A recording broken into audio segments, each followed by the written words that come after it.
Following written directions.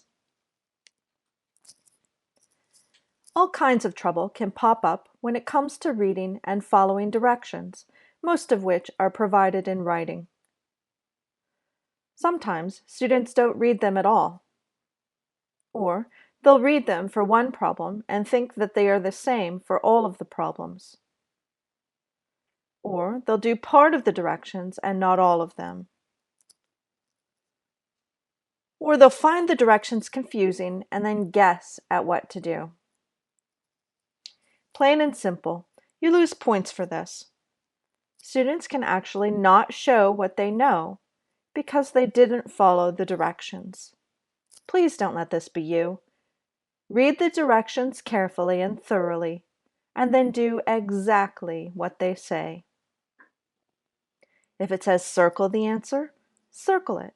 Don't underline it instead. If it says to do 4 things, do all 4 and don't skip any. If the directions are unclear, ask for clarification. Because following the directions is one of the easiest ways to earn points if you've learned what you were supposed to, it is incredibly important to know how to follow them. So here's a strategy for it. It's called the CUCC strategy, short for circle, underline, count, and check.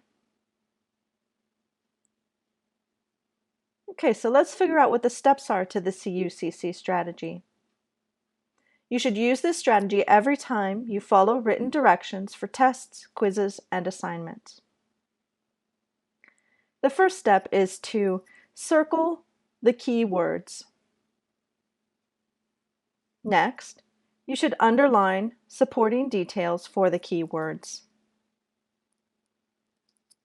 Then, count all the steps to follow by numbering the keywords in the order the directions need to be completed. Then you should do the problem. After that, check that you followed the directions by going back through them and seeing that you completed each step and checking off each numbered step to prove it to yourself.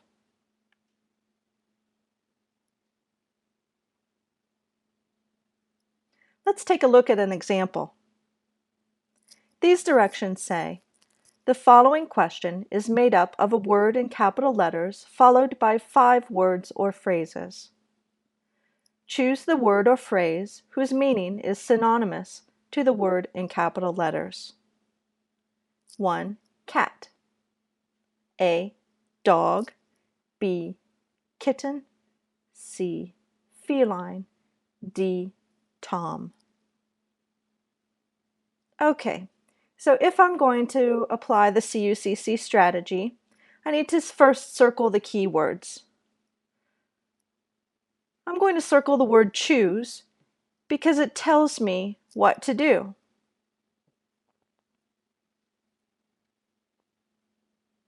Next, I will underline supporting details for the word choose. For this, I need to think about what should I be choosing?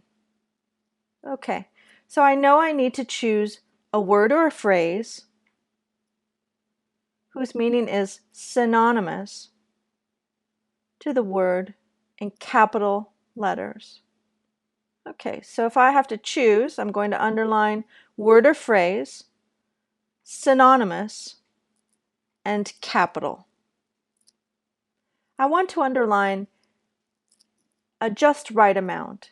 If I underline too little, I won't get everything. If I underline too much, I'll stop paying attention to what's important. Okay, so now I need to do the third step of the CUC strategy, which is count. So I have to number the keywords in the order the directions need to be completed. Well, I only circled one keyword, so I'm just going to put a number 1 by that word.